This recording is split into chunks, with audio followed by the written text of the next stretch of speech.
நேற்று மொபைல் டமாலில் விழுந்துருச்சு. மொபைல் அதுதான் வச்சுருக்கேன்.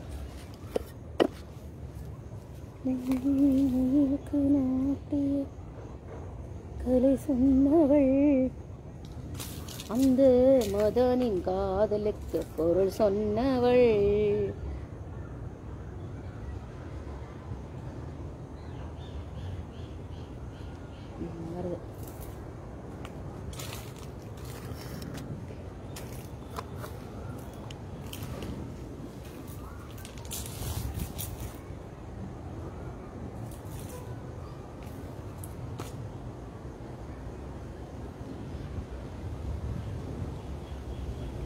வினய சுந்தரி ஆடுகிறாள் ஆடுகிறாள், மெய்களில் கடிதம் தீட்டுகிறாள், இந்த வீணாய் ஸ்ருதி மீட்டுகிறாள். வந்துருச்சு.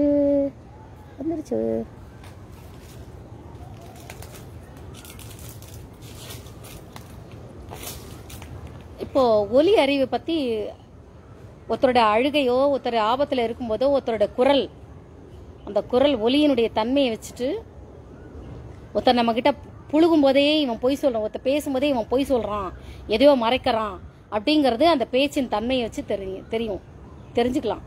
நடிக்கிறாங்கிறத தெரிஞ்சுக்கலாம். இப்படி நிறைய விஷயங்கள் இருக்கு. அப்புறம் என்னுடைய வீடியோஸை வந்து எனக்கு வியூஸே காட்டலை. ஆனால் என்னோட வீடியோஸை வந்து டவுன்லோட் பண்ணிட்டு அன்லிஸ்டடில் போட்டு கிளிப்பிங் மட்டும் வர வச்சுட்டு இருக்கிறாங்க. அது நிறைய போலியான ஜோதிடர்கள் கையில் போய் கிடைக்குது. அவங்க வந்து தங்களுக்கும் இந்த மாதிரி திறமை இருக்கிற மாதிரி தாங்களும் இந்த மாதிரி பண்ண மாதிரி புளிகிட்டு அலையிறாங்க. ஏற்கனவே ஒருத்தர் என்கிட்ட அந்த பிரபஞ்சன் அப்படிங்கிற பேரில் வந்திருந்தார். லியாக்கத் அலிகான் நம்பர் இருக்கா அப்படின்னு கேட்கறதுக்காக ஒருத்தருக்கு கால் பண்ணும்போது அவர் வந்து நானும் வைப்ரேஷன்லேயே இருக்கிறேங்க, நானும் உங்களை மாதிரி தாங்க, இந்த மாதிரி அப்படி இப்படின்னு எனக்கு நிகராக அவரை காமிச்சிக்கிட்டே இருந்தார். அப்புறம் மடக்கி கேள்வி கேட்டேன். நான் சொன்னேன், எனக்கு செக்ஸில் எனக்கு அவ்வளோ இன்ட்ரெஸ்ட் இல்லை, அது மாதிரி அப்படிலாம் பேசும்போது, ஏங்க நீங்கள் செக்ஸ் இல்லாமலாங்க நீங்கள் குழந்தைய பெற்றுக்கிட்டீங்க, செக்ஸ் உணர்வு இல்லாமலா அப்படி கேட்குறான் அவன். செக்ஸ் உணர்வு இருக்கும், ஆனால் நம்ம அதுக்கு அடிமையாக ஆகக்கூடாது, அதுக்கு நம்ம கட்டுப்படக்கூடாது அப்படின்னு சொல்ல வந்தா இவன் குதர்க்குமா, இவனுக்கு வைப்ரேஷனில் இருக்கானா. அது மாதிரி நிறைய போலியான ஜோதிடர்கள் என்னுடைய வீடியோக்களை பார்த்துக்கிட்டு தங்களுக்கும் அந்த மாதிரி ஒரு திறமை இருப்பது போல எல்லார்கிட்டையும் காமிச்சிட்டு இருக்கிறாங்க. நான் முடக்கப்படுகிறேன், நான் மறைக்கப்படுகிறேன், நான் இந்த ஹேமாவதி புதைக்கப்படுகிறாள். ஹேமாவதி புதைக்கப்பட்டுக்கிட்டு இருக்கிறா, மறைக்கப்பட்டுக்கிட்டு இருக்கிறா. நிறைய போலியானது வளம் வந்துகிட்டு இருக்குது. அதனாலதான் நடந்த சம்பவங்கள் எல்லாத்தையுமே முழுசா சொல்லாம கொஞ்சம் கொஞ்சமா ஃபில்டர் பண்ணி கொடுக்குற. குறுக்க கேள்வி கேட்கும் போது அவன் பிடிபடுவான். குறுக்க நல்ல அறிவாளிகள் வந்து குறுக்க கேள்வி கேட்பாங்க. இவன் பொய் சொல்றானா, நிஜமாவே இவனுக்கு திறமை இருந்துதா, இல்ல திறமை இருந்த மாதிரி புழுகுறானாங்கிறத ஈஸியா கண்டுபிடிக்கலாம். புத்திசாலி கண்டுபிடிச்சிருவான். அது மட்டும் இல்ல, the my government of India அப்படின்னு ஒரு ஆப் ஒன்று உண்டு. அதில் வந்து என்ன பண்ணுவாங்க அப்படின்னா, மோடி ஆப்னு நினைக்கிறேன் ஏதோ ஒன்று. அதில் ஒவ்வொன்றா இந்த திட்டத்துக்கு உங்களோட ஐடியா கொடுங்க, இப்படி ஒரு திட்டம் வரப்போகிறது, அதுக்கு ஒரு ஐடியா கொடுங்க அப்படிலாம் அவங்க வந்து பதிவு போடும்போது நான் நிறைய ஐடியா, என்னுடைய யோசனைகள் எல்லாம் நான் பதிவு போட்டுக்கிட்டே வருவேன். அது அந்த ஆப்போட பேர் தெரியல.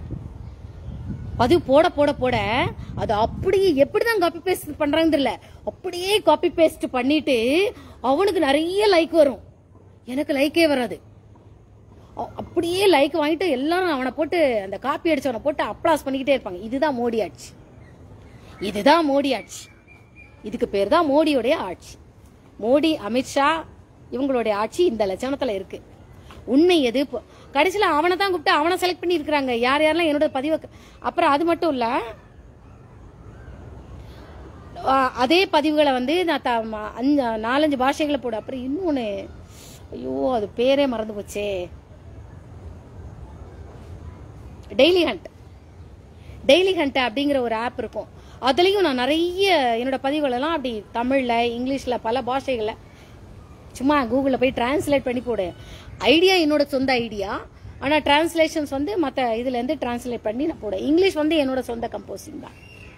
ஹிந்தி வந்து அந்த அளவுக்குலாம் இந்த அளவுக்குலாம் கம்போஸ் பண்ணுற அளவுக்குலாம் தெரியாது, மேனேஜ் பண்ணுவேன். அவ்வளோ என்ன பண்ணிட்டாங்க, அதில் வந்து தன்னோட பசங்களுக்கு இந்த ஐடியாவெல்லாம் சொல்லி கொடுத்து 10th அந்த இதுலலாம் பேச்சு போட்டு இதெல்லாம் வரும்போது ஐடியா கொடுக்கும்போது இவன் தன்னோட பட்டிமன்றம் இதெல்லாம் போயிட்டு தன்னோட ஐடியா மாதிரி அந்த பணம் மணி ட்ராக்கிங் இருக்குல்ல, மணி ட்ராக்கிங் ஐடியாலாம் என்னோட சொந்த ஐடியா, நானா யோசிச்சு போட்ட ஐடியா.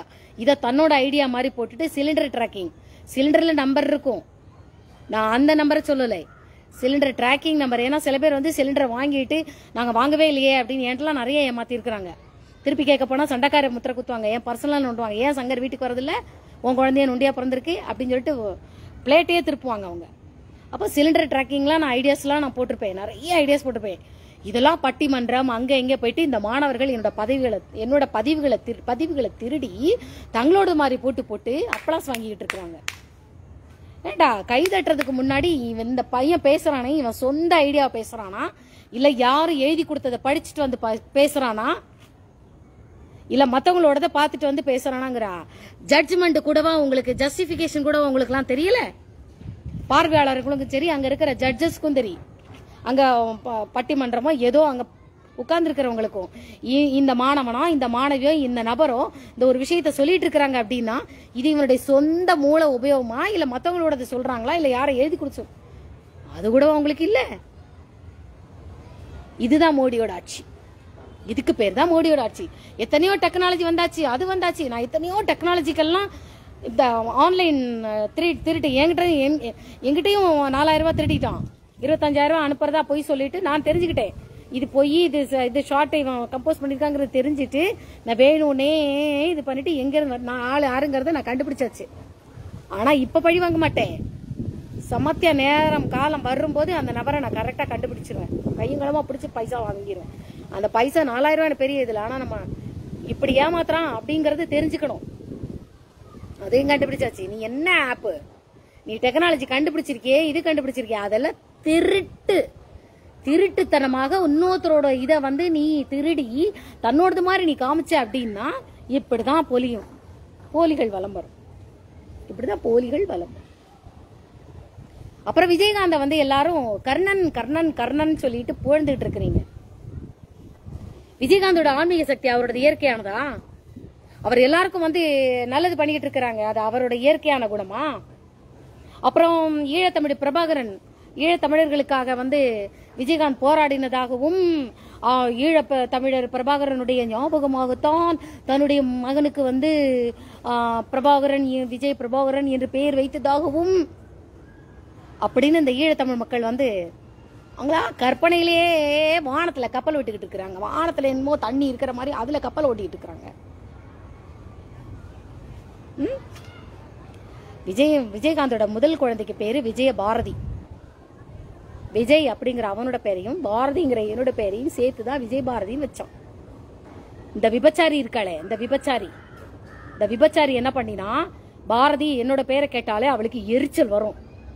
புருஷனுக்கே தெரியாம விஜய பிரபாகரன் பர்த் சர்டிபிகேட்ல மாத்தி திருப்பி பர்த் சர்டிபிகேட் வாங்கிட்டு வந்து மாத்தி வச்சுக்கிட்டா, விஜய பிரபாகரன் மாத்தி வச்சுக்கிட்டா. நான் அப்பவே அவன் என்கிட்ட வந்து 2வது குழந்தை வயிற்றுல தங்கி இருக்கல, அபார்ஷம் பண்ண போறேன்னு சொல்லும் போதே நான் கண்டுபிடிச்சிட்டேன். பொண்டாட்டியை நீ தொட்டுட்ட, சரியா? மனைவி அப்படிங்கிற எப்ப நீ மனைவியை தொட்டுட்டியோ அப்போ உனக்கும் எனக்கும் உண்டான தெய்வீக உறவு கிடையாது அப்படின்னு சொல்லி, இல்ல நான் வந்து இது பண்ணிட்டு வரும்போது தவறுதலா தொட்டியோ, உனக்கு செக்ஸ் வந்தாச்சு, காம இச்சை வந்தாச்சு அப்படின்னு சொல்லியாச்சுனாலே தெய்வீகத்தன்மை உன்னை விட்டு போயாச்சு. தெய்வீகத்தன்மை போயதுன்னு நானும் உன்னை விட்டு விலகணும், உன்னை விட்டு நான் நிரந்தரமா விலகக்கூடிய காலம் நெருங்கிக்கிட்டே இருக்கு. அப்பதான் 2வது குழந்தை வயிற்றுல தங்கும்போது சண்முகபாண்டி இந்த கதையெல்லாம் அப்படி போகும். விஜய பாரதின்னு தான் வச்ச பேரை இவ தான் விஜய் பிரபாகரன் வச்சா. இவன் அதை நம்பல, என்ன பண்ணா, போயிட்டு அந்த குழந்தைய ஸ்கூல்ல போட நான் சொன்னேன், ஸ்கூல்ல போட போகும்போது தான் தன்னுடைய குழந்தையோட பேரு விஜய பிரபாகரன் பாரதி அன்னைக்கே சொன்னாலே, அப்படின்னு அங்க வச்சு சொல்லும்போது உனக்கு எப்ப பார்த்தாலும் பாரதி ஞாபகமானு இவ அப்பவும் சண்டை போடுவான். ஆனா இவ தன்னுடைய காதலனை தேவராஜனை ஞாபகம் வச்சுக்கலாம், இவ தன்னோட பொத்தான்ட்ட நல்லா கொஞ்சிக்கலாம் குழாவிக்கலாம். ஆனா இவன் மட்டும் பாரதி பேரை சொல்லக்கூடாது. ஏன்னா பாரதி தான் அவனோட வாழ்க்கையில எல்லாத்தையும் அணுவா செதுக்கி எல்லாம் கொண்டு வந்தது இந்த பாரதி. அப்புறம் என்னமோ எல்லாரும் சொல்லிட்டு இருக்கிறீங்க, பிரபாகரன் அந்த இது பண்ணது எல்லாமே ஈழத்தமிழர்களுக்காக போராடினது எல்லாமே உண்மையிலேயே. அப்புறம் எனக்கு நிறைய பேர்களை, பார்வதின்னு ஒரு பேர் உண்டு, பார்வதி அப்படின்னு. உமாங்கிறது என் பேர் தான், கோதாவரி என் பேர் தான், கங்கை, யமுனை, அஞ்சலி, தாயம்மா, வசந்திங்கிறது ஏவிஎம் வச்சவர், வசந்தகுமார் நம்ம Vasanth and co, Vasanth and co இருக்கார்ல, அவரும் எனக்கு பேர் வச்சாரு. அவர் வந்து பிசினஸ் ரொம்ப டவுன் ஆகும்போது தான் வலம்புரி ஜானோ அந்த நைனா முகமது யாரோ வசந்த் அண்ட் கோ இவரை கூட்டிட்டு வராரு, கிருஷ்ணாவரத்தை கூட்டிட்டு வராரு. இந்த மாதிரி இவன் பேர் வந்து வசந்தகுமார், இவனை ரொம்ப இதோ ஒரு பேர் குமரி அனந்தன், குமரி அனந்தனோட ஏதோ பேர் ரிலேட்டிவ்னு சொன்னாரு, என்னமோ சொன்னாரு. சொல்லிட்டு குமரி அனந்தனே என்னை பார்க்க வந்திருக்கிறார். You can't believe. என்ன நான் கற்பனை உலகத்துல இருக்கேன்னு தேவடியாளுக்கு பிறந்தவங்க கமெண்ட் போட்டுட்டு இருக்கான். ஒருத்தருவே அறுத்து என்னை பத்தின உண்மை தெரிய வரும்பொழுது எவன்லாம் கமெண்ட் போட்டானா எல்லாம் ட்ராக் பண்ணி வச்சிருக்கிறேன். நானு செம்மையா பழி வாங்குவேன். நானு ஞாபகம் வச்சுக்கோ. ஒருத்தரை பத்தி கமெண்ட் போடுறதுக்கு முன்னாடி பல தடவை யோசி, நான் திருப்ப சொல்லிட்டு இருக்கேன். நேத்து கூட 2 கமெண்ட் வந்திருக்கு. குமரி அனந்தன் பார்க்க வந்திருக்காரு, வசந்தன் கோ. அப்புறம் அதுல வந்து சின்ன வயசுல நான் ஸ்ரீலங்கால பிரதமர் ஆறாருல 74ல ஒருத்தர் பிரதமர் ஆறாரு முதல்ல. அவர் தான் பல வருடங்களுக்கு தொடர்ந்து பிரதமராகவே இருந்தாரு. கார் எடுத்துக்கிட்டு என்னை பார்க்க வந்திருந்தாங்க ஈழத்தமிழ், எங்க ஊருக்காரங்க கூட்டிட்டு வராங்க. இவரை வந்து இந்த மாதிரி நிப்பாட்டணும் அப்படின்னு சொல்லிட்டு, இவரே பிரதமராக வருவார்னு சொல்லி ஆசீர்வாதம் பண்ணி அனுப்புனது நான். அதுக்கப்புறம் விஜயலட்சுமி பண்டார நாய்க்கா, சந்திரிகா, அவங்களாம் வந்திருக்காங்க என்னை பார்க்கறதுக்கு ஸ்ரீலங்கால இருந்து. அப்போ அந்த ஒரு சூழல்ல வந்து இப்ப இங்க ஈழத்தமிழர்கள் இங்க இருந்து தமிழ்நாட்டுல இருந்து போனவங்க எங்களுக்கு தனிநாடு வேணும் ஏதோ சம் பிரச்சனை. நான் அப்ப சின்ன பொண்ணு, எனக்கு தெரியாது. அப்போ இந்த பிரதமருக்கு யாரோ குண்டு வச்சு, யாரோ ஒரு அதிபரோ ஏதோ சம்மம், அவங்களுக்கு மேல குண்டு வச்சது பிரபாகரன் அப்படிங்கிற ஒரு பழிச்சொல் விழுந்துருச்சு. உடனடியாக இந்த குண்டு வைக்கப்பட்ட அந்த கொலை செய்யப்பட்ட அந்த நபருடைய போட்டோ, பிரபாகருடைய போட்டோவை தூக்கிட்டு வேகமா ஓடி வராங்க எங்க ஊருக்காரங்க. எங்க ஊர்ல தமிழர்களுக்காக போராடக்கூடிய அந்த கூட்டம் இருக்கும் இல்லையா, அவங்க வராங்க. தங்கம் தங்கம் செல்லம் அப்படின்னு இப்படி என்னை தட்டி, என்னடா இங்க பாடுறா என்ன அப்படின்னு. இந்த பாரு, இந்த போட்டோ பாரு, இந்த போட்டோ பாரு, இந்த போட்டோவில் உள்ள நபரை இந்த நபர் கொலை செஞ்சாரா, குண்டு வச்சாரா பார்த்து சொல்லு அப்படிங்கும்போது, இல்லையே அப்படின்னு. இவர் கொலை பண்ணாரா, இவர் தான் குண்டு வச்சாரா பார்த்து சொல்லு, இவரால் இவருக்கு பாதிப்பு உண்டா பார்த்து சொல்லு அப்படின்னு. இல்லையே, அதான் பிரபாகரன், ஈழத்தமிழ் பிரபாகரன் விடுதலை சிறுத்தை. அப்புறம் நம்ம சப்பாத்தி குருமா, திருமாவளவன் சப்பாத்தி குருமா, ஆள் சைலண்டான ஆள், யாரு சரியான ஆளு. நடக்கட்டும் உங்களுடைய பிரம்மச்சரியம். உண்மையிலேயே நீ பிரம்மச்சாரி தான். தேவையில்லாம உன்னைய போட்டு பொறுக்கி அவங்கிட்ட படுத்தா எல்லாம் கதை விட்டுக்கிட்டு இருக்கிறாங்க. You are really great. உண்மையிலேயே நீ சைவம் தான். ரகசியம் எனக்கு தெரிஞ்சு போச்சு. சப்பாத்தி குருமா, தாங்களும் என்னை பார்க்க கடையலூர் வந்துள்ளீர்கள். அந்த அரச மரத்தடி ஆலமரத்தடி நாங்கள் எப்போது சந்திக்கக்கூடிய இடத்துல தங்களையும் அழைத்து கொண்டு வந்து காண்பித்தார்கள், அறிமுகப்படுத்தினார்கள். இவன் பேர் திருமாவளவன், விடுதலை புலி சிறுத்தை. சரி, இப்போ நம்ம பிரபாகருக்கு வருவோம். அப்புறம் சப்பாத்தி குருமா பார்ப்போம். சப்பாத்தி குருமா அப்புறம் கவனிப்போம். சரியா? அந்த பிரபாகரன் அந்த உடனே இவளே சொல்லிட்டான்னு நேர பிரதமருக்கு போகுது, ஸ்ரீலங்கா பிரதமருக்கு. விஜய் பிரபாகரன் பிரபாகரன் இந்த கொலையை குண்டு வைக்கவில்லை. ஏன்னா என்ன பத்தின விஷயம் தெரிஞ்ச உடனே இந்த ஈழ தமிழர்களுக்காக தனியா போராடணும் அப்படின்னு வரும்பொழுதே அந்த பிரபாகரன், அந்த சின்ன இளம் வயன், நான் அப்ப குட்டி குழந்தை, நான் சின்ன குழந்தை, அவன் இளம் வயது வாலிபன். அந்த பிரபாகரன் வந்து இளம் வயது வாலிபர். அப்புறம் ஈழத்தமிழர்கள் இந்த பதிவெல்லாம் எனக்கும் உனக்கன்னு பேசிக்கிட்டு என்னை இந்த கெட்ட வார்த்தையில திட்டுறது, அப்புறம் தனித்தனியா வீடியோ போட்டு திட்டுறது வச்சுக்கிட்டேன். உன் ஐடியா ட்ரேஸ் பண்ணுவாங்க, நீ யார் என்னங்கிறத. என்னை திட்டுறதுக்கு உரிமை இருக்கு.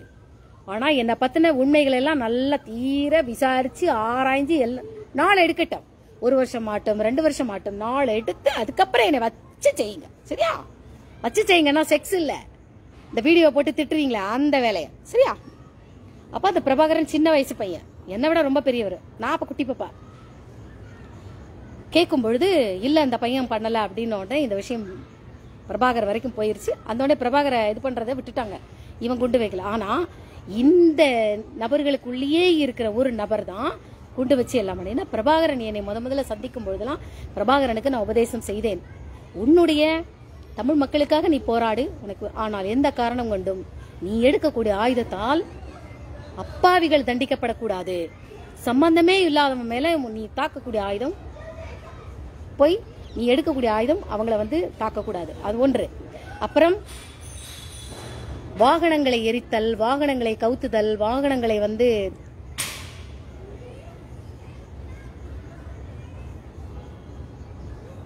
நமக்கு பொது சொத்துக்கள் எதெல்லாம் மனிதனுடைய பயன்பாட்டுக்கு வருகிறதோ, மனிதனுக்கு பயன்படக்கூடிய விஷயங்கள் எதுவும் அதெல்லாம் நாசம் பண்ணக்கூடாது. குண்டு வைக்க கூடாது, குண்டு தயாரிக்க கூடாது.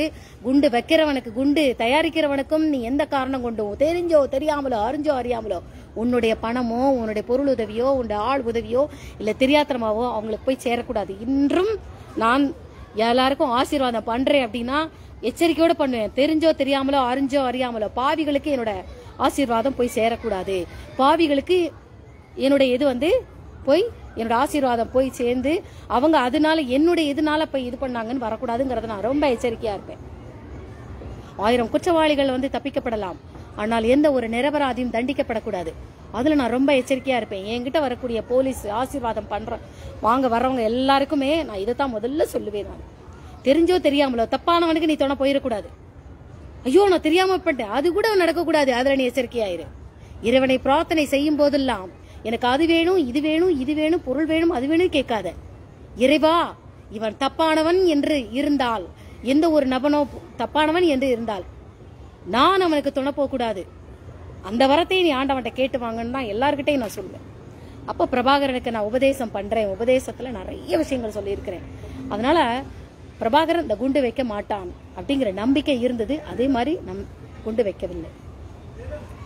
இவங்க என்னை கூட்டிட்டு போறாங்க கார்ல, காலையோ எதுலயும் வண்டியை தூக்கிட்டு போறாங்க. ஒரு இடத்துக்கு கூட்டிட்டு போய் என்னை இறக்குறாங்க. இறங்கு அப்படின்னு. அப்படி இறங்குறேன், வேனை விட்டு இப்படி இறங்குறேன். இறங்குனோடனே எய்த்தா மாதிரி தூரத்துல இந்த லாஸ்ட் நாலேஜ்னு ஒரு பேசி பையன் ஒருத்தன் சேனல் போட்டுட்டு இருக்கான்.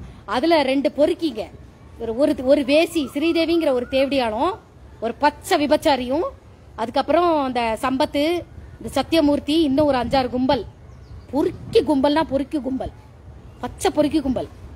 ரவிக்குமாரை திட்டி நொறுக்கிட்டு இருக்கு. இவன் சொல்றான், நான் வந்து சொல்றேன் அங்க அண்டர் கிரவுண்ட் இருக்கு அப்படின்னு சொன்னதுக்கு நீ அண்டர் கிரவுண்ட் இருக்கிறத பாத்தியான்னு இந்த லாஸ்ட் நாலேஜ் பையன் என்ன கேட்கறான். அப்போ அங்க என்னென்ன இருக்கு அப்படிங்கறத நல்லா தெரிஞ்சு வச்சிருக்கிறான் இந்த லாஸ்ட் நாலேஜ்ங்கிற பையன், தெரிஞ்சு வச்சிருக்கிறான். அப்போ ரவிக்குமாரை பத்தி இவன் தப்பா, எனக்கும் ரவிக்குமாருக்கு சம்பந்தம் கிடையாது, நான் ரவிக்குமாருக்கு சப்போர்ட் கிடையாது. எனக்கு கிரிமினல் அந்த லாஸ்ட் நாலேஜ் அப்படிங்கிற அந்த கிரிமினலை பத்தி தான் பேச வரேன். நான் இங்க ரவிக்குமாரை பத்தி பேச வரல. அந்த ஆள் யாரு, எனக்கு அவனுக்கு சம்பந்தமே கிடையாது. அந்த ஆள் கொலை செஞ்சாரா இல்ல கொலை செய்யாம இருந்தாரா எனக்கு அது மேட்டர் கிடையாது. ஆனா இவன் வந்து சும்மா ஒரு நபர், குறிப்பிட்ட ஒரு நபரை மட்டும் தொடர்ந்து தாக்குதல் பண்றான். அது மட்டும் இல்ல, நான் பேச வந்தவளை வந்து நான் சொல்லியிருக்கிறேன், பிரபாகரனுக்கும் நான் தான் இந்த மாதிரி சொல்ல வரும்போது மென்டல் அப்படின்னு சிரிச்சானுங்க. பொறுக்கி கும்பல், பொறுக்கி கும்பல் எனக்கு மென்டல் கிறுக்கப்பட்ட கட்டாரு. அடே வேசிக்கு பிறந்தவனே, உன்னை நீ ஈழத் தமிழர்கள்னு சொல்லாத, அசிங்கம். ஈழத் தமிழர்கள்லேருந்து நீ ஒதுக்கப்பட வேண்டிய ஜென்மம். நீ எந்த நாட்டிலையுமே இருக்க லாயக்கில்ல. உன்னெல்லாம் அடிமையா வச்சு சித்திரவதை பண்ணணும். ஏன்னா ஒவ்வொருத்தரும் என்ன சொல்ல வர்றாங்கன்னு கேட்கறதுக்கு முன்னாடியே உனக்கு ஒரு விஷயம் நம்பிக்கை இல்லைன்னா மெண்டல் பட்டம் கிறுக்கு பட்டம் கட்டி பரியாசம் பண்ணிட்டு இருக்கிறேன். சரியா? ஓகே, இதை ஒதுக்கிடுவோம். நான் இறங்குறேன். அங்க தூரத்துல ஒரு வேன், அந்த வேன்ல இருந்து உட்கார்ந்துருந்த அந்த அந்த கதவை திறந்துட்டு ஒரு நபர், ஒரு சின்ன இளம் வயது வாலிபன் தட்ட தட்ட ஓடி வந்து சட்டார் இப்படி முட்டு போட்டு இப்படி 2 முட்டையும் மடக்கி போட்டு இப்படி பிடிச்சிட்டு என் கையை இப்படி பிடிச்சான். பிடிச்சிட்டு 2 கையை இப்படி கன்னத்துல வச்சுக்கிட்டான். என் மேல விழுந்த பழிச்சொல்ல நீ தொடச்சிட்டியே, நீ யாரு, நீ யாரு, நீ யாரு? வெறும் போட்டோவை பார்த்தே நீ இப்படி சொல்லியிருக்கிற. இந்த பொண்ணோட பேர் என்ன, இந்த பொண்ணோட பேர் என்ன அப்படின்னு அந்த நபர் கேட்குறான். அந்த நபர் பிரபாகரன் கேட்குறாரு. அதுக்கு சுற்றி இருக்கிறாங்க, நாங்கள் இவளோட ஒரிஜினல் பேரெல்லாம் நாங்கள் சொல்ல மாட்டோம், ஒரிஜினல் பேரெல்லாம் நாங்கள் சொல்ல மாட்டோம். அப்போ இவளுக்கு பேர் நாங்களா எங்களுக்கு இஷ்டத்துக்கு ஆளாளுக்கு ஒவ்வொரு பேர் வச்சிருக்கிறோம். ஆமாம், உனக்கு என்ன அவளுக்கு ஒரு பேர் வச்சுக்கோ அப்படின்னு அந்த நபர்கிட்ட சொல்கிறாங்க. அப்போ இந்த நபர் சொல்கிறாரு, நான் எங்கள் அம்மாவோட பேர் பார்வதியை நான் இவளுக்கு நான் வைக்கிறேன் அப்படின்னு எனக்கு பார்வதின்னு பேர் வச்சாங்க. எதுக்கு இவ்வளோ கதை சொல்கிறேன்னா, ஒவ்வொருத்தரும் ஒவ்வொரு பேர் வைப்பாங்க. அதில் பார்வதிங்கிற பேர் பிரபாகரன் எனக்கு வச்ச பேர். அப்போது ஒரு குறிப்பிட்ட காலம் நான் பெரியவளாயாச்சு, இது பண்ணியாச்சு, என்னை எங்கேயும் சும்மா சடங்கான பிள்ளையெல்லாம் அங்கே எங்கெல்லாம் அலைக்கழிக்கக்கூடாது. அப்போ அதுக்காக நான் தேர்ந்தெடுத்த ஆள் என்னுடைய காதலன். அப்போல்லாம் எனக்கு காதலன்னா யாரெல்லாம் எனக்கு தெரியாது. விஜயகாந்த் தான் என்னோட பௌர்ணமி பூர ஜென்ம காதலன் அப்படிங்கிறதெல்லாம் தெரியாது. நான் சும்மா அவங்க கூட சுற்றி விளையாடிக்கிட்டு இருப்பேன். காலங்கள் செல்ல செல்ல செல்ல செல்ல செல்ல தான் இவன் தான் என்னுடைய பூராதி ஜென்ம காதலன்கிறத கண்டுபிடிச்சு நாங்கள் 2 பேரும் பௌர்ணமி தியானம் பண்ணுவோம். பௌர்ணமி தியானம் இந்த லாஸ்ட் நாலேஜ்ங்கிற பொறுக்கி சொல்கிற மாதிரி நாங்கள் ஜும்பு பூஜையெல்லாம் கிடையாது, சரியா? அப்போ பௌர்ணமி தியானம் தான் பண்ணுவோம். அப்போ இவனை முன்னிறுத்தி ஈழத்தமிழர்களுக்கு ஏதாவது பிரச்சனை வந்ததுன்னா நான் தான் அண்டர் கிரவுண்டில் வேலை பார்த்துக்கிட்டு இருப்பேன், இவனை முன்னாடி பாட்டுப்பேன். அப்போ எம்ஜிஆர் முதலமைச்சராக இருந்தார். அதுக்கப்புறம் கருணாநிதி வந்தார். கருணாநிதி வந்திருந்தப்போ தான் இவங்கெல்லாம் திருப்பி அனுப்புகிறாங்க, இது பண்ணுறாங்க, சில பிரச்சனைகள் வந்தது. அப்பவும் நான் தான் அண்டர் கிரவுண்டில் இறங்கி ஈழத்தமிழர்கள் இந்தியாவிற்கு வரலாம், கல்யாணம் காட்சி படிப்புக்கு வரலாம், அதுக்கு வரலாம், இதுக்கு வரலாம், பர்சனலாக எதுக்குனாலும் வரலாம், இழவு வீட்டுக்கு வரலாம், இல்லை உடம்பு முடியல ட்ரீட்மெண்ட்டுக்கு வரேன் அப்படின்னு காரியத்தோடு வரணும். காரியம் முடிஞ்சாச்சுன்னா கிளம்பி ஸ்ரீலங்கா போய்கிட்டே இருக்கும். அப்படி நான் ஜெயலலிதா கிட்ட அவங்கள முதலமைச்சர் ஆக்கிறதுக்கு முன்னாடி ஈழத்தமிழர்கள் பற்றி நான் பேசினேன். பேசியது நான் தான், விசாரிக்கலாம். அப்புறம் சப்பாத்தி குருமா நான் யாருன்னு உங்களுக்கு நல்லா தெரியும்.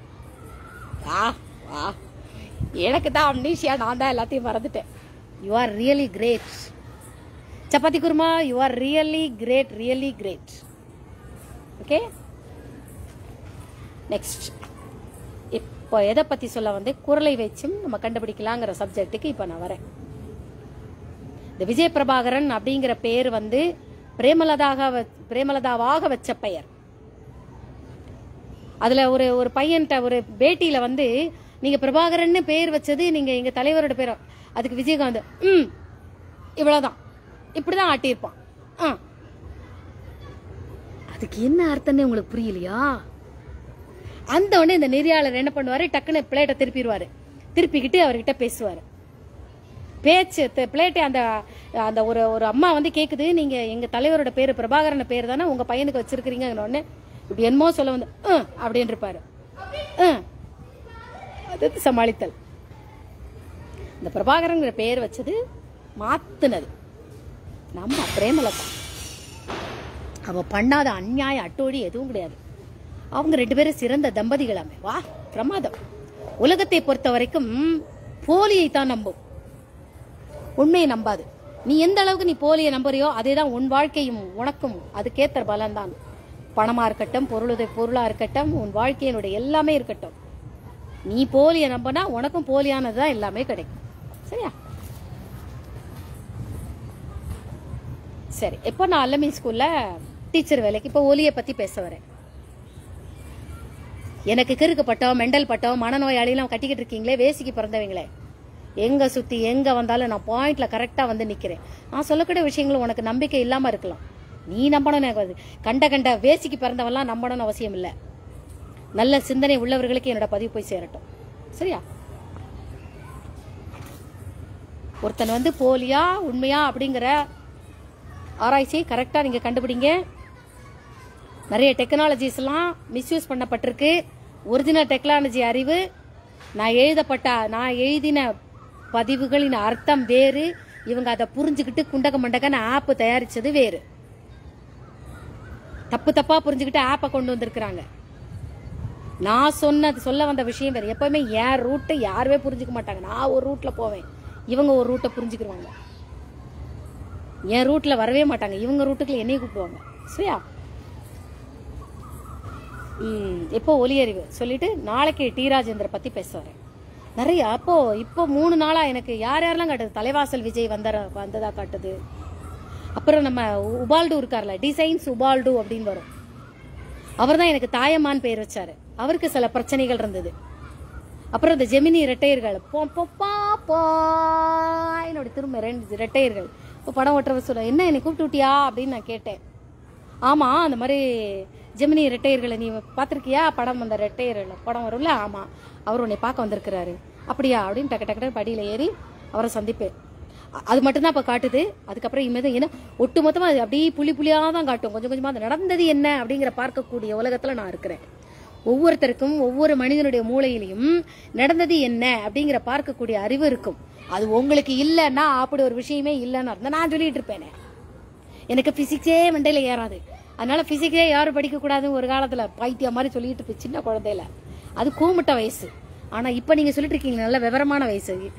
இப்போ நீங்கள் சொல்றது வந்து என்னை கீழே தள்ளி புதைச்சி நான் வெளியில் வரக்கூடாதுங்கிற கெட்ட எண்ணத்தில் நீங்கள் சொல்லக்கூடிய பதிவு. சரியா? ஜெமினி ரெட்டையர் அவர் பார்க்க வந்திருக்கிறாரு. டிசைன்ஸ் உபால்டோ எங்கள் இன்ஸ்டியூட்டில் வந்து பாலு சார் வந்து எங்கூட தாயமான ஒரு அக்கா ஷார்டன் படிக்க வருவாங்க, டைப்ரைட்டிங் படிக்க வருவாங்க. அப்போ பாலு சார் வந்து தாயமா அப்படின்னு கூப்பிட்டாங்களா. நான் போய் என்ன சார் அப்படின்னு, நான் உங்களை கூப்பிடலையே தாயமா தானே கூப்பிட்டேன். ஆமாம் அப்படின்னு போயிடுவேன். பத்மாவதி அப்படின்னா நானும் போய் கேட்பேன், என் பேரும் பத்மாதா. நிறைய ஒவ்வொருத்தரும். அப்போ அவர் வந்து தாயம்மான்னு பேர் வச்சார். அப்புறம் கவிக்குயில் சரோஜினி நாயுடு யாரோ ஒரு கவிஞர். Yes but don't slip it. Yes அப்போர்ட்லி விட்டுரு.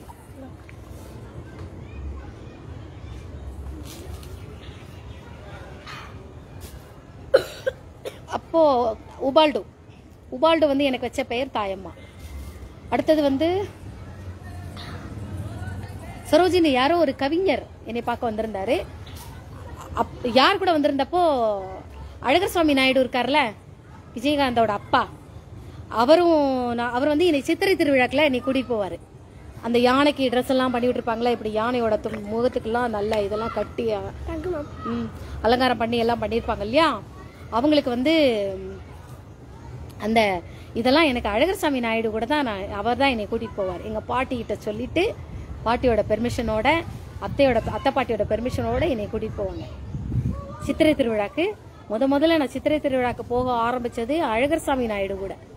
அதற்கப்புறம் அவருக்கு ரொம்ப வேலை பிஸி, தன்னோட மகனும் இவளும் ஃப்ரெண்ட் ஆகிட்டாங்கன்னொடனே விஜயகாந்த் என்னை கூட்டிகிட்டு போவான். வரையா சித்திரை திருவிழாக்கு போகலாமா அப்படின்னு. ஒவ்வொரு சித்திரை திருவிழாக்கும் என்னை கூட்டிகிட்டு போவான். பிரேமலதா ரொம்ப ஆடாதன்னு, கேப்டன் நான் காதலிச்சே கேப்டன். யாராவது புருஷனை போய் கேப்டன் சொல்லுவாங்களா? கேப்டன்ங்கிறது இடையில வந்த பேரு. ஆமா என்ன கேப்டன் என்ன கப்பல் மாலுமியா உன் புருஷன்? விஜயகாந்துக்கு கேப்டன்ங்கிற பேரு எனக்கு பிடிக்கல. சரியா? எனக்கு பிடிக்கல. நீ கேப்டன் கேப்டன் கேப்டன் கேப்டன் சொல்லும் போதே நீ விஜயகாந்த் எந்த அளவுக்கு மனசால வெறுக்கிறங்கிறது தெரியுது. பிரமாதம். உன்னை அப்புறம் வீடியோவை உன்னை வச்சு செய்வேன். நீ என்னமோ போலீஸ்ல என்ன கம்ப்ளைண்ட் பண்ண போறியாமே? உன்னோட கூஜாக்கள் எல்லாருமா சேர்ந்து பிளான் பண்ணிக்கிட்டு இருக்கிறாங்க. நீ பண்ணே. ஆனா எனக்கு பின்னாடி யாரும் கிடையாது. சரியா?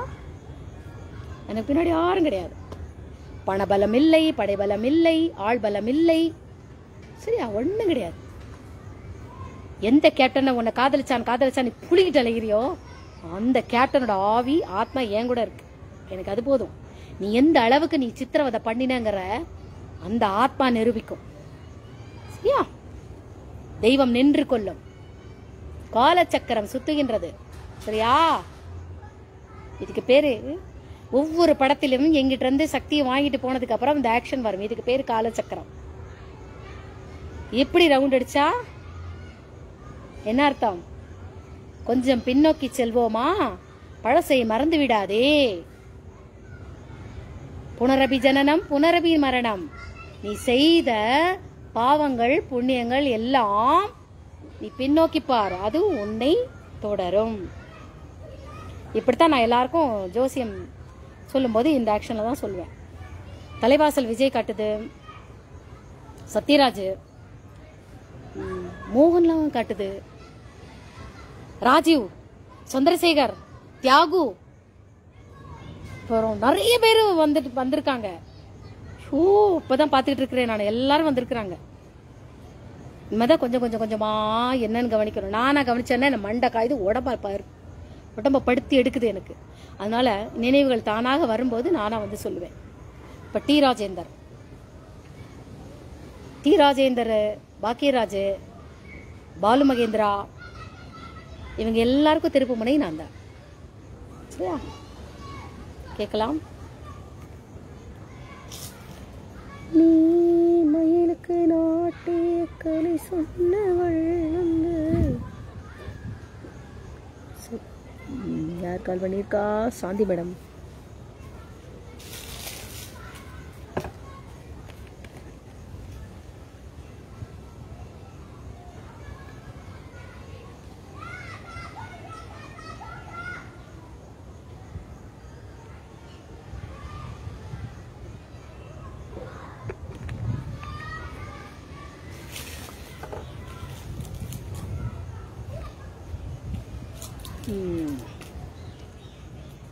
சரி, ஸ்கூல்ல அலமின் ஸ்கூல்ல நான் வேலை பார்த்துட்டு இருக்கும்போது என்னுடைய குழந்தைகளுடைய அழுகை, நான் இங்க மத்தியானம் குழந்தைகளெல்லாம் சாப்பாடு கொடுத்தாச்சு. என்னுடைய மாணவர்களுக்கெல்லாம் சாப்பாடு கொடுத்தாச்சு. சாப்பாடு கொடுத்துட்டு எல்லாரையும் கை கழுவிட்டு என்னோட மாணவர்கள் எல்லாம் சாப்பிட்டு முடிச்சப்பறம் எல்லாரும் வந்தாச்சு. எல்லாரும் உட்கார வச்சாச்சு. யாரெல்லாம் வந்திருக்கா? எல்லாரும் வந்தாச்சா? அதில் ஒரே ஒரு மாணவன் மட்டும் காணும். எங்க அந்த பையனுக்கு ஏதோ இல்லை, ஆபத்து இல்லை, பையன் பத்திரமா இருக்கான். சரி, பையன் பத்திரமா இருக்கான்னு எனக்கு ஒரு நிம்மதி வந்தது.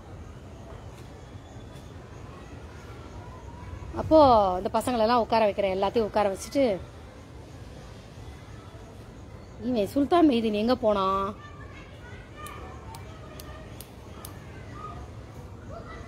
இல்லை, ஆபத்து இல்லை, அது எங்கேயோ இருக்கு, தெரிஞ்சிடும் அப்படின்னு விட்டேன். எல்லாத்தையும் உட்கார வச்சாச்சு. திடீர்னு அழுகை சத்தம் கேட்குது. அப்படின்னு அழுகை சத்தம் கேட்டுது. எப்படி அழறான்? சுல்தான் மைதீனோட அழுகைதான் அப்படின்னு நான் விட்டுட்டு சரி ஊன்னு அழுதுட்டு ஏதோ ஒரு என்னமோ சொல்றான். அது என்னன்னு எனக்கு காது கேட்க மாட்டேங்குது. என் மூடி அப்படின்னு அழறான். அந்த வசனம் மட்டும் வருது, ஆனா வசனம் என்னன்னு கிளியரா விட மாட்டேங்குது.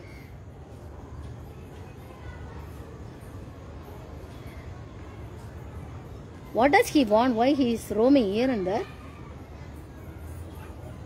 As well as he is watching me.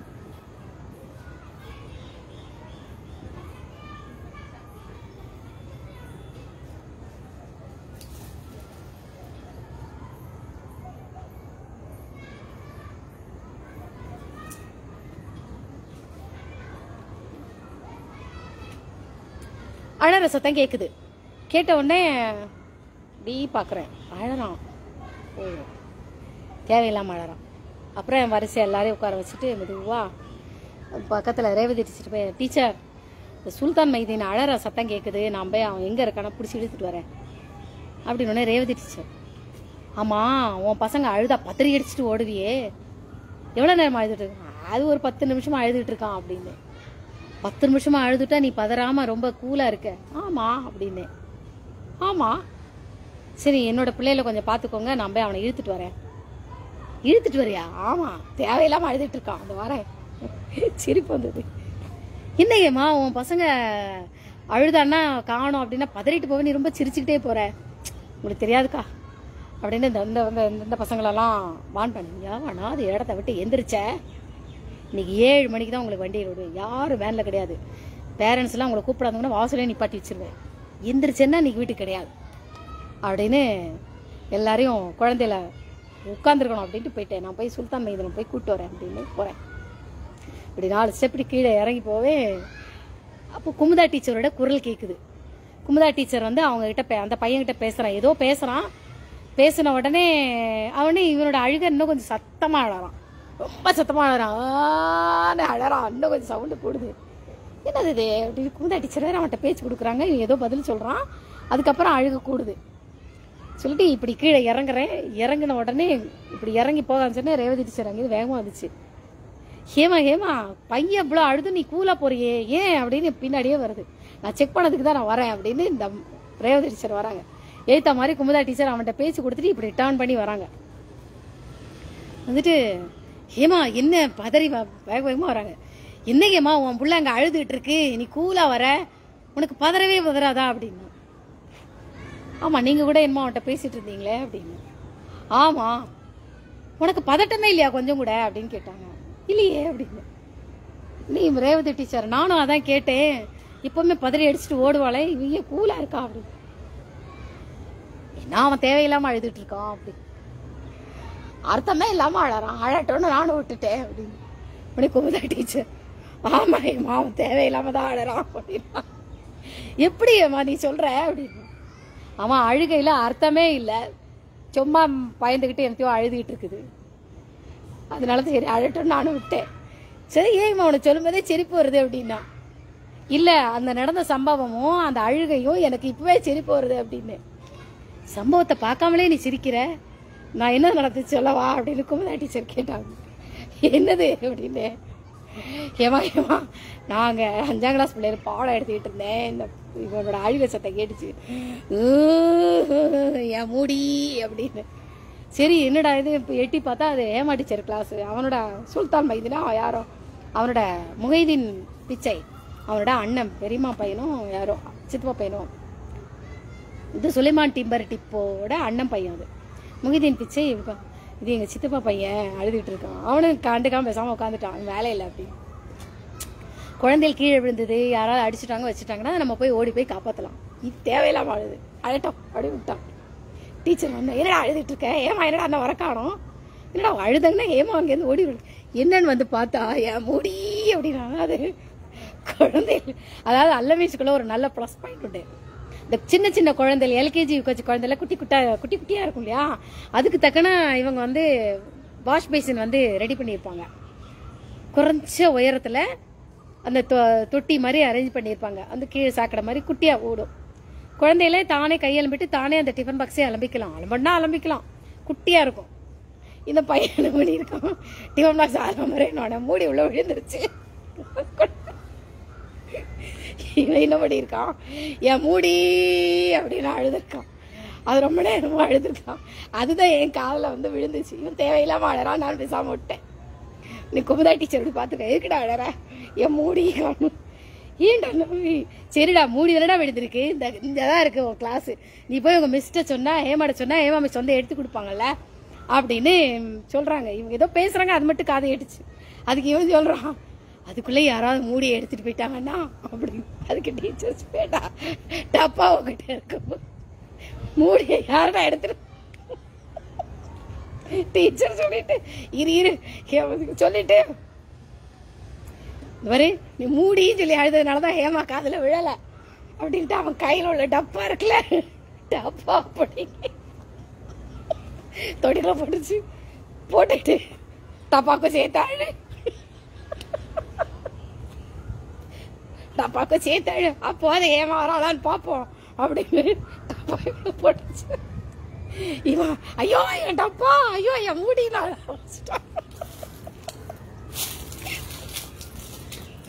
அதனாலதான் என்னோட சவுண்ட் இன்னும் கொஞ்சம் கூடுதலா கேக்குதே அப்படிங்கும்போது இவன் தேவையில்லாம அழறான்னு. எனக்கு பதவதைப்பு ஒண்ணுமே இல்லை, அவனுக்கு ஆபத்தும் இல்லை. சின்ன கொஞ்சம் அழட்டும், நம்ம பிள்ளைல அடக்கிட்டு போவோம் அப்படின்ட்டு. ஏமாடி சொன்னது சரிதான், எப்படி ஏமாடி கண்டுபிடிச்ச அப்படின்னா அந்த அவருடைய குரல் அழுகினுடைய தன்மையை வச்சு நம்ம கண்டுபிடிச்சிடலாம். இவன் நடிக்கிறாளா, இல்லை மற்றவங்கள கவர் பண்ணுறதுக்காக வேணும்னே இது பண்ணுறாங்களா, மற்றவங்கள டெஸ்ட் பண்ணுறாங்களா, அழற மாதிரி நடிக்கிறாளா, இல்லை நிஜமாவே வலியில் அழறாளா, துக்கத்தில் அழறாளா, அடிபட்டு அழறாளா அப்படிங்கிறத நம்ம வந்து கண்டுபிடிச்சிடலாம். இந்த அழுகு தேவையில்லாத அழுக, அதான் எனக்கு சரி பேரை வந்துட்டு ஏமா. அதனால தான் இவன் டப்பானோடனே டப்பா போட்டோன்னே இன்னும் டப்பான்னு சொல்லி அழுதானே. குமுதா டீச்சர் ரேவதி டீச்சர் நானும் 3 பேரும் சிரிச்ச ஒரு நோட்டம். இப்போ என்னோட பொருள்னு 2 அரை கொடுத்து டப்பா போடி நான் வேறு போனேன். போயிட்டு என்ன டப்பா மூடி எடுத்து கழுவிட்டு விடும் வா அப்படின்னு அழுது அழுது அழுது அழுது திருப்பி சமாதானப்படுத்தினீங்க. வா டப்பா மூடி தானே உள்ள விழுந்துச்சு. ஆமா, டப்பா உங்ககிட்ட இருக்கும்போது மூடியை மட்டும் எடுத்துட்டு போய் யாரும் என்னடா பண்ணணும்?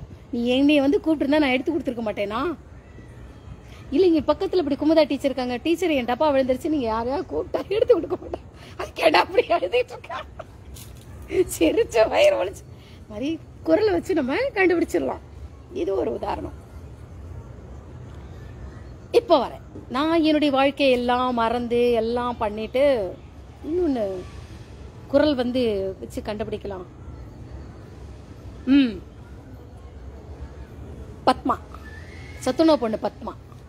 ஹேமாக்கு காப்பாத்தவும் தெரியும், பழி வாங்கவும் தெரியும்.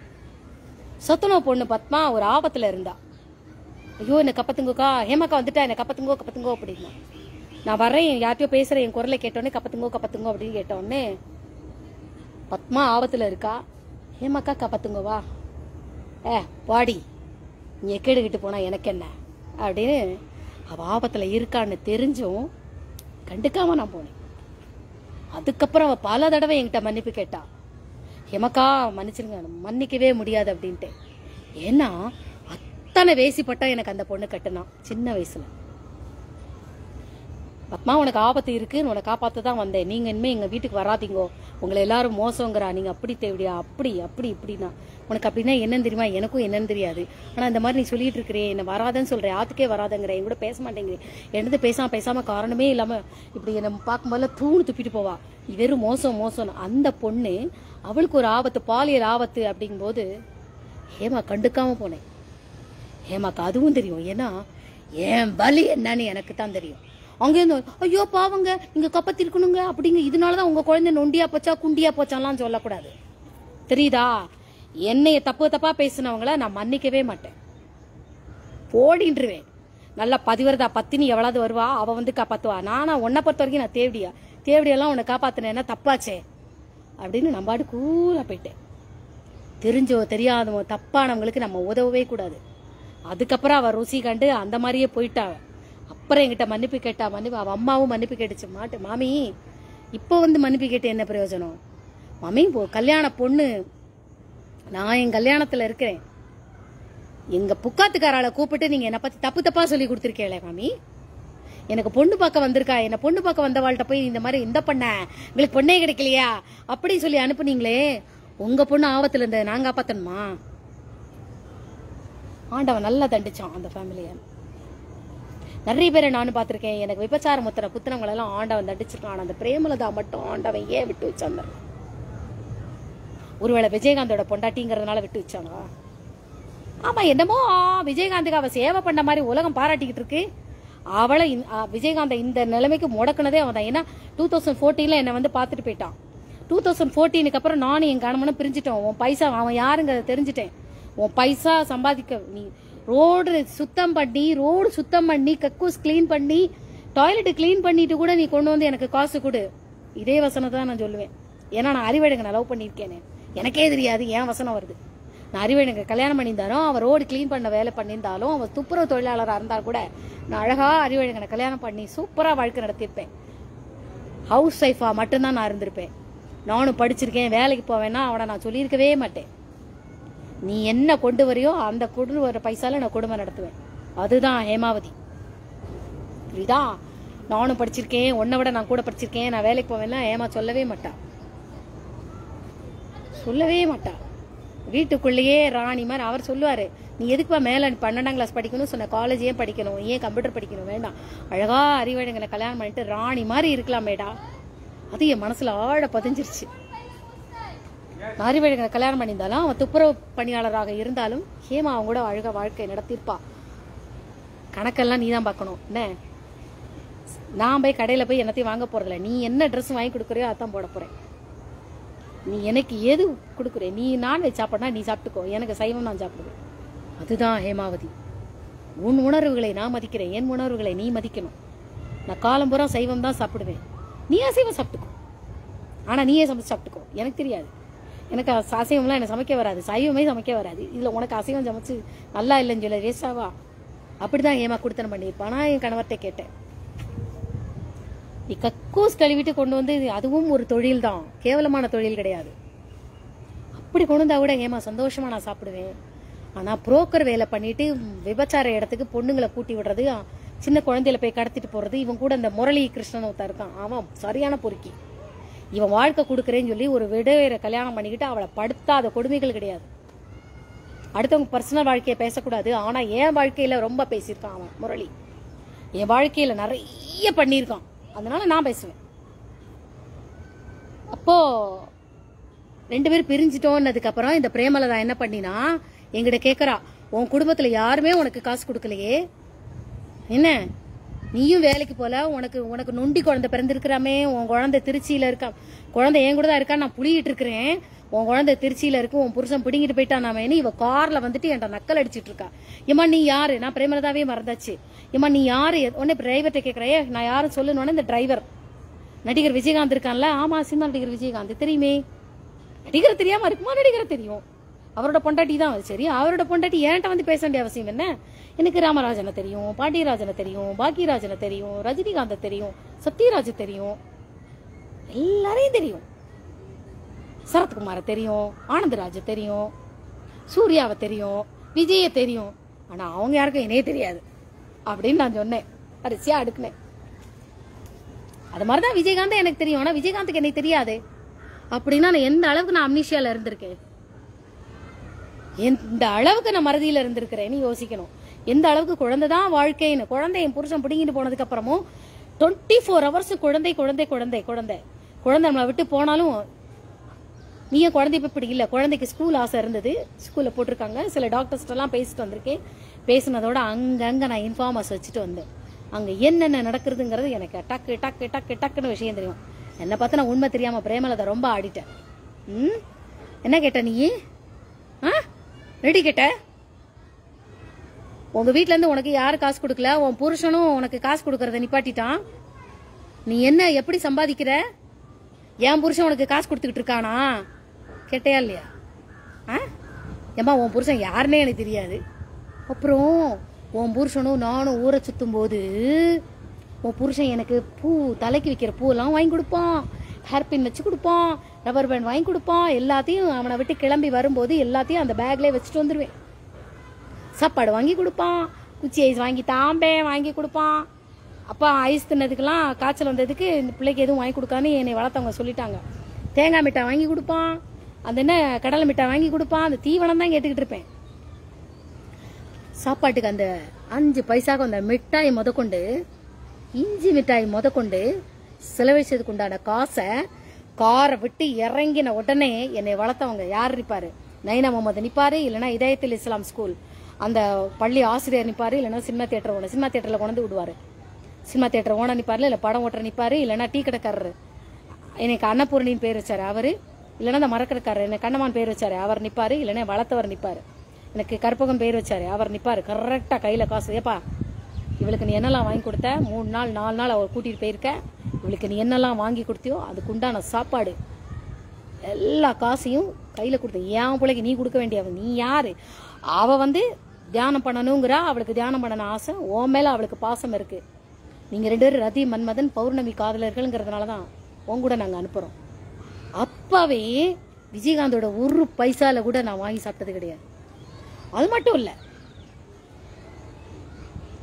விஜயகாந்த் என் பேர்ல வாங்கின சொத்துக்கள் அத்தனையும் உன்னோட கொண்டனா உன் தொம்பியா சுத்திச்சு, உன்னோட கொக்கா உங்க பொய்த்தான்கள் 2 பொய்த்தான்கள் அந்த 3 பேரும் வந்துட்டு பத்திரங்கள் எல்லாம் கொண்டு வந்து விஜயகாந்தை நல்லா அடிச்சு போட்டு ஆஸ்பத்திரியில சேர்த்துட்டு போட்டோ எடுத்து என்கிட்ட கொண்டு வந்துட்டு, அவன் நடிக்கும் போது ஆஸ்பத்திரியில இருந்திருக்குமே அந்த போட்டோ இந்த போட்டோ 2ஐயும் கம்பேர் பண்ணி எது உண்மைன்னு காமிச்சு நான் உண்மையை கண்டுபிடிச்சிட்டு அலறி துடிச்சு, அப்ப இதுல கையெழுத்து போடு, அப்ப தலையில கை வைக்கும் போதுதான் பாக்குறேன் தலையில கட்டு, என் தலையில கட்டு,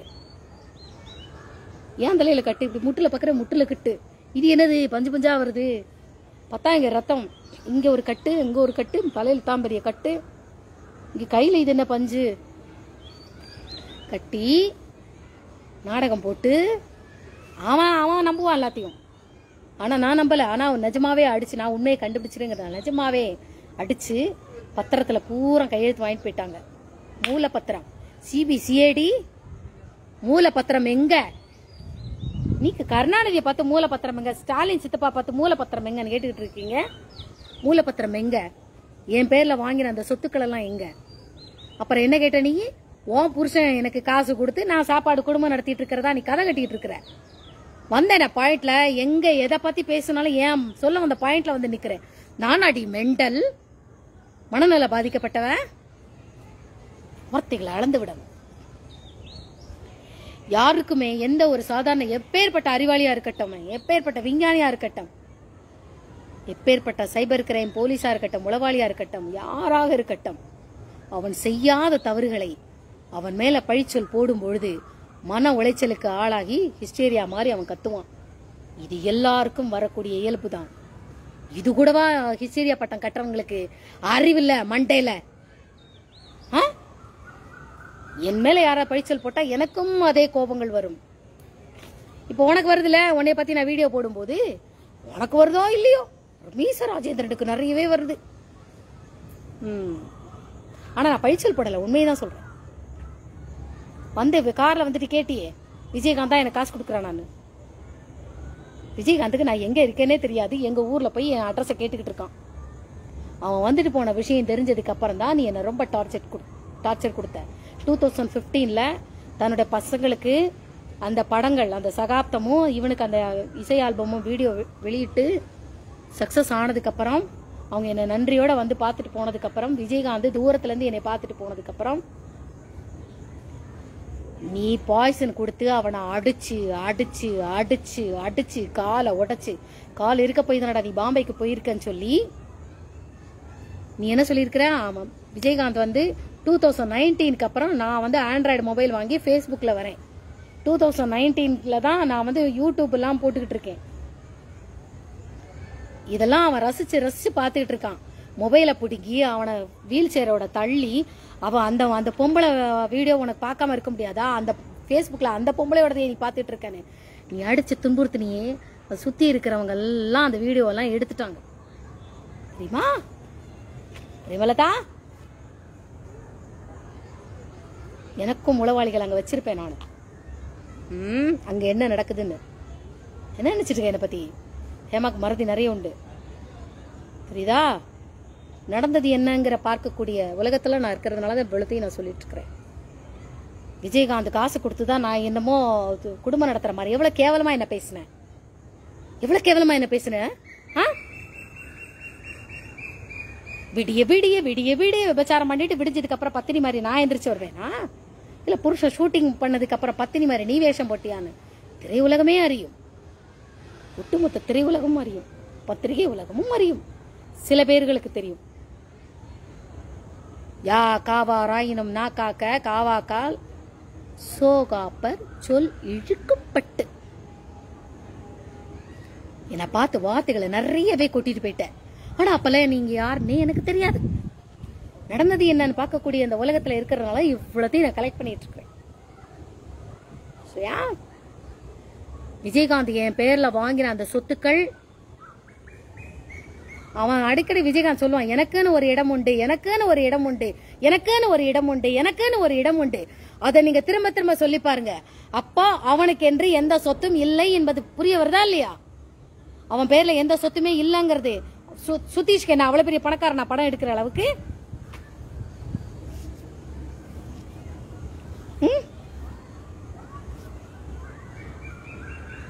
எனக்குன்னு ஒரு இடம் உண்டு, எனக்குன்னு ஒரு இடம் உண்டு, அது எனக்குன்னு ஒரு இடம் உண்டு, இடம் உண்டு.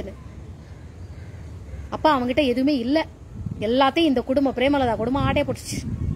அக்கா விஜயலட்சுமி கொக்கா, நான் என்னமோ உங்க குடும்பத்துக்குள்ள வந்தேன்னாக்கா 2 ஆக்கி 4 ஆக்கி 8 நம்மளுக்குள்ள நம்ம எல்லாம் ஒத்துமையா இருக்கோம்டா. நம்ம எல்லாம் அப்பப்ப அடிச்சுப்போம், அப்பப்ப சேர்ந்துப்போம். இந்த அப்பப்ப அடிச்சுப்போம் அப்பப்ப சேர்ந்துப்போம் நம்மளுக்குள்ள ஒற்றுமை. இந்த வார்த்தை தான் உங்களை தூண்டி விட்டது யாரு? எங்க அக்காங்கிறது தெரிஞ்சு போச்சு. என் குடும்பத்திலயும் சொல்லுவாங்க, எங்க நாத்தனா சொல்லுவா, நம்மளாம் அப்பப்ப அடிச்சுப்போம் அப்பப்ப சேர்ந்துப்போம். இவளை கட்டிட்டு வந்தே குடும்பம் 2 ஆக்கி 4 ஆக்கி 8 ஆக்கி 12 ஆக்கிட்டு இருக்கா. புரிஞ்சு போச்சு இவங்க யார் சொல்லி கொடுத்ததுன்னு. விஜயலட்சுமி அக்கா, நீ பார்த்தே பார்த்தே கெட்டி வச்ச பிரேமலதா உங்க குடும்பத்தை ரொம்ப அழகா நிலைநிப்பாட்டிட்டா, ஒத்துமையை காப்பாத்திட்டா, தான் குடும்பத்தை தான் நல்லா வாழ வச்சா. இங்கே விஜயகாந்தோட அக்கா தம்பி அண்ணன் தம்பி ஒன்னத்தையும் காணும். பிரமாதம். காலச்சக்கரம் சுழல்கின்றது. எங்கிட்ட இருந்து ஆசீர்வாதம் வாங்கினவங்க எல்லாருமே சக்கரத்தை காட்டுவார்கள். தேரின் அடிப்பாகம் சக்கரத்தை காட்டுவார்கள். இந்த ஆக்ஷன் வரும் டான்ஸ்ல. இது பேர் காலச்சக்கரம். திருப்பி பார்ப்போமா? கொஞ்சம் பழசை மறந்து விடாதே. புனரபி ஜனனம் புனரபி மரணம். நீ செய்த பாவங்களுக்கு உண்டான பின்புலகத்தில் செஞ்ச அதானது மீண்டும் திரும்ப அடுத்த இதற்கு வரும் என்பது தத்துவம் தான் இது. ஓகே, அடுத்த பதிவுல பார்ப்போம். விஜயகாந்த் என் பெயர்ல எழுதி வச்ச சொத்துக்கள் எனக்கு திரும்ப வரணும். என்கிட்ட இருந்து ஆட்டையை போட்டு என்கிட்ட இருந்து என்னை அடிச்சு மிரட்டி கையெழுத்து போட்டு வாங்கிட்டு போனீங்கல்ல, நானும் சரி அவன் நல்லா இருக்கட்டும், அவன் நல்லா இருக்கட்டும், நல்லா இருக்கட்டும் அழுது கதறி கதறி நான் கொடுத்தல, அவனை ஒண்ணு செஞ்சிடாதீங்க, ஒண்ணு செஞ்சிடாதீங்கன்னு. அந்த சொத்துக்கள் எனக்கு திரும்ப வேணும். அவன் சண்முக பாண்டியன் சொன்னான். நான் சொல்லுவேன், என்கிட்ட வந்து சொந்த வீடு கிடையாது, என்னுடைய பிறந்த வீட்டு சப்போர்ட் கிடையாது, பேங்க் பேலன்ஸ் கிடையாது, என்கிட்ட கவர்மெண்ட் ஜாப் மாசம் மாசம் சம்பளத்துக்கு வேலைக்கு இருக்கேன்னா அதுவும் கிடையாது, சரி கணவனோட ஆதரவா அதுவும் கிடையாது, சரி தனியார் இதுல போய் நான் சம்பாதிச்சுட்டு வேலைக்கு போயிட்டு சம்பாதிச்சுட்டு வரேன்னா எந்த அளவுக்கு சம்பாதிக்கிறேன், கரெக்டா நான் சாப்பிட்றேன், வாடகை கொடுக்குறேன், அவ்வளவுதான் இருக்கு. ஆனாலும் ஹேமா யாருக்கிட்டேயும் போய் எனக்கு 10 பைசா கூடன்னு கடன் கேட்டதில்லை, சின்ன பொருள் கூட கடன் கேட்டது கிடையாது. எனக்கு கூட அப்படின்னு யார் வீட்டு வாசல் ஹேமா கொடுப்பா, வாங்க மாட்டான். அப்ப கூட நான் சொல்லுவேன், எனக்கு கோடீஸ்வரிங்கிற நினைப்பு இருந்துகிட்டே இருக்கும். ஏன்னா நான் நிறைஞ்ச மனசோட இருக்கிறேன். குறைவே என் மனசுல குறைவு என்பதே கிடையாது. மனசு நிறைஞ்சு நிறைஞ்சு நிறைஞ்சு நிறைஞ்சிருக்கும். அதனால என்ன நானே கோடீஸ்வரிங்கிற நினைப்புல இருப்பேன். நான் இன்னைக்கும் கடை ஜவுளி கடைக்கு எங்கேயாவது போனா என்னை பார்த்தாலே பணத்தை கூட்டி சொல்லுவான். புடவையோட விலையா இருக்கட்டும், எந்த பொருளோட விலையை கூடும், மற்றவங்களுக்கு உள்ள விலையை சொல்லுவான், எனக்கு மட்டும் கூடும். என்னை பார்த்தா பார்த்து பெரிய பணக்கார மாதிரி தெரியுது, பரவாயில்ல. அப்போ சண்முக பாண்டியன் சொல்றான், உண்மையிலேயே நீங்க கோடீஸ்வரி தான், உங்களுக்கு பின்னாடி கோடிக்கணக்கில் பணம் இருக்குன்னு சொன்னான். அவன் எந்த அர்த்தத்துல சொன்னான்னு எனக்கு தெரியவில்லை. அந்த கோடிக்கணக்கான பணத்தையும் விஜயகாந்த் அடிச்சு போட்டு நொறுக்கி இந்த சுதீஷ் இந்த பொய்த்தாங்கள் ஆட்டையை போட்டிருக்காங்க. அதனாலதான் பிரேமலதா, இந்த விஜய் பிரபாகரன், சண்முக பாண்டியன் 3 பேரும் அடங்கி ஒடுங்கி இருக்காங்களோன்னு எனக்கு சந்தேகம் வருகிறது. ஒண்ணுமே இல்லைங்க. சபாஷ் பிரேமலதா, என்னை விரட்டி விரட்டி விரட்டி விரட்டி டார்ச்சர் கொடுத்தியே. இப்பதான் உன் தொம்பி உன் பொய்த்தான்கள்லாம் உன்னை எந்த அளவுக்கு ஏமாத்திருக்காங்கன்னு உனக்கு இனிமேதான் புரிய வரும். அப்புறம் நீ யார மீச ராஜேந்திரனை ரொம்ப முழுசா நம்பி இருக்கிறியே, அந்த ஆளு உன்னை காரி துப்பிட்டு போறக்கூடிய காலம் சீக்கிரத்துல வரும். ஹேமா சொன்னா அந்த வார்த்தை போயிச்சுதான், சரித்திரமே இல்லை. ஓகே, பத்மபூஷன் விருது நீ வாங்கிட்டு வந்திருக்க. மானகட்டவளை, நீ அவனுக்கு டான்ஸ் சொல்லி கொடுத்த, நீ அவனை படத்துல நடிக்க வச்ச, நீ அவனுக்கு சண்டை பயிற்சி முதல்ல நான் தான் கத்து கொடுக்குறேன், நீயா டூப் போடாம நடிக்கணும். அந்த சக்தியை வணங்கினது நான் அடுத்த பதிவுல பேசுவேன். Okay bye. இப்போ எனக்கு கிளாஸ் போகணும், மணி ஆயிடுச்சு. நான் குள்ள கத்திரிக்காய் நடந்து நடந்து நடந்து போறதுக்குள்ள நேரம் ஆயிடும். இங்கே இருந்து 40 நிமிஷம் நடக்கணும், அப்புறம் கிளாஸுக்கு போகணும். பாய் பாய்.